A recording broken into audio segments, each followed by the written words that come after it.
This is the tale of Desta and Iona, whose love would shake the very foundations of their community and leave an indelible mark on all who witnessed their story. Both lovers reside in a small village between the rolling hills of Ethiopia, where elders gathered under sprawling acacia trees to share wisdom. Two souls were destined to challenge centuries of tradition. Desta was born to the respected Maresa family, descendants of warriors who had protected their lands for generations. His father, Tades, served as the village's chief elder, a man whose word was considered as immutable as the mountains themselves. The Maresa family was known for their pride and unwavering dedication, preserving their ancestral customs.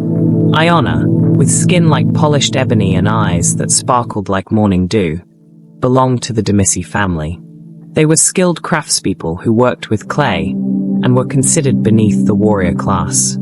Her mother, Makeda, was a widow who raised her daughter alone, teaching her the ancient art of pottery making and the songs of their ancestors. Their story began on a bright morning during the Ethiopian spring, when both were barely old enough to walk. Desta, trying to catch a colorful butterfly, wandered away from his compound and found himself in the potter's yard where 5-year-old Iona was playing with clay. Instead of shooing away the warrior's son as protocol demanded, she offered him a handful of wet clay and taught him how to make a small bird. From that day forward, an unbreakable bond formed between them. They would meet in secret at dawn, in a small clearing behind the village where wildflowers bloomed in abundance. Desta would bring stories he learned from the warrior elders, while Iona would teach him the songs of the craftspeople. Songs that spoke of love, loss, and the eternal dance of the earth with the sky. As they grew older, their childhood friendship blossomed into something deeper, more profound. 16 years later, their hearts beat as one, their souls intertwined like the roots of ancient trees. But in their village, tradition dictated that warriors could only marry within their class, and craftspeople were to remain with their own. "We'll find a way," Desta whispered to Iona during their secret meetings, his fingers intertwined with hers. "Our love is stronger than these ancient rules," Desta said. Iona would respond with a sad smile, her eyes reflecting both hope and fear. "But at what cost, my love? Your father is the chief elder. To defy him is to defy our entire way of life." Their secret remained safe until the harvest festival of their 18th year. During the traditional dance, where young men and women from different families would perform separately, Desta broke formation. In front of the entire village, he crossed the invisible line that separated the classes and took Iona's hand, joining her in the craftspeople's dance. The music stopped abruptly. The drums fell silent.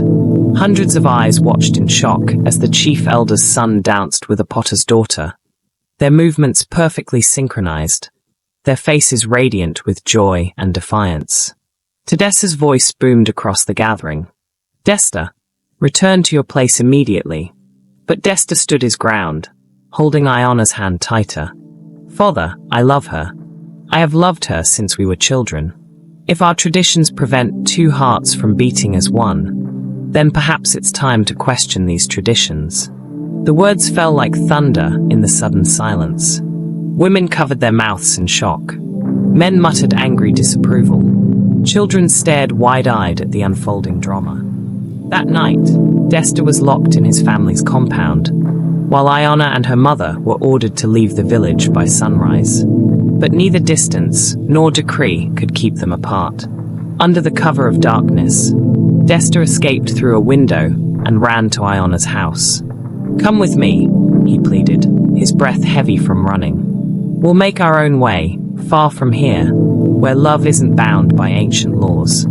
Iona looked back at her sleeping mother, tears streaming down her face. "How can I leave her? She has no one else." "Then she'll come with us. Please, Iona. Without you, my life has no meaning." In the pale moonlight, they made their decision. Along with Makeda, they fled into the night, carrying nothing but their love and hope for a better future. They traveled for days, crossing rivers and forests, heading toward the distant city where they believed they could start afresh, but fate had other plans. Please, if you have watched to this point, kindly subscribe to this channel and hit the like button as a form of support for what we do and for more inspiring stories. Now, let's continue. News of their escape spread quickly, and Taboo, believing his family's honor was at stake, sent warriors to bring them back. The warriors caught up with them at the edge of a great cliff, where the land dropped away into a deep gorge with a raging river below. "Return with us," the lead warrior commanded, "and all will be forgiven." Desta stepped forward, shielding Iona and Makeda behind him. There is nothing to forgive. Love is not a crime. What happened next would be told and retold for generations to come. As the warriors advanced, Desta and Iona, still holding hands, took a step backward. The earth, loosened by recent rains, crumbled beneath their feet. In a desperate attempt to save them, Makeda lunged forward, but she was too late. The villagers say that as Desta and Iona fell, a strange and beautiful thing happened. Two white birds emerged from the mist of the waterfall, flying wing to wing into the endless sky. Some say it was their spirits, finally free from the chains of tradition. Others claim it was a sign from the ancestors, showing their approval of a love that transcended social boundaries. Makeda returned to the village alone, but not in defeat. The death of the young lovers shook the community to its core. Taboo, broken by grief and guilt, called a gathering of all families. There, under the same acacia trees where he had once upheld the old ways with an iron fist, he spoke words that would change their society forever. "My son and his beloved taught us the highest truth," he declared, his voice heavy with emotion. "Love knows no boundaries, no classes, no traditions. Their sacrifice will not be in vain." From that day forward, the village's rigid class system began to crumble. Warriors' children played freely with craftspeople's children. During festivals, all danced together, and marriages were blessed based on love rather than social status. Near the cliff where Desta and Iona took their final step, a small shrine was built.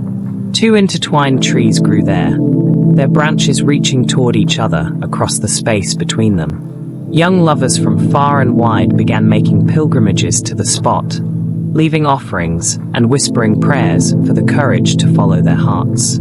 Years later, Makeda, now an elder herself, would tell this story to the village children. "Remember," she would say, her eyes distant with memory, "that love is like water. It finds its way through any barrier, shapes the hardest stone, and gives life to everything it touches."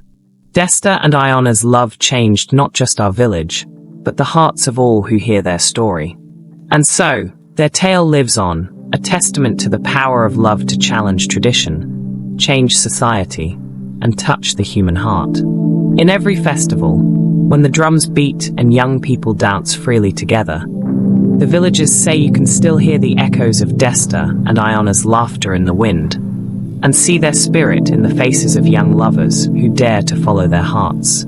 Their story became a symbol of hope and change, proving that sometimes the greatest acts of love require the greatest sacrifice, and that true transformation often comes at a profound cost. In death, they achieved what they couldn't in life. They brought down the walls that divided their people and showed that love, in its purest form, knows no boundaries. And so, ends the tale of Desta and Iona, the lovers who dared to challenge tradition, whose sacrifice brought change, and whose love continues to inspire generations. What is the lesson in this story? Their story reminds us that sometimes the most powerful acts of love are not in grand gestures or fierce defiance, but in the simple courage to stand together, hand in hand, and face whatever comes with an open heart. In order to show support and encouragement, please kindly subscribe to this channel for more inspiring stories. Also click the bell icon to get notifications when I upload a new video. Thank you.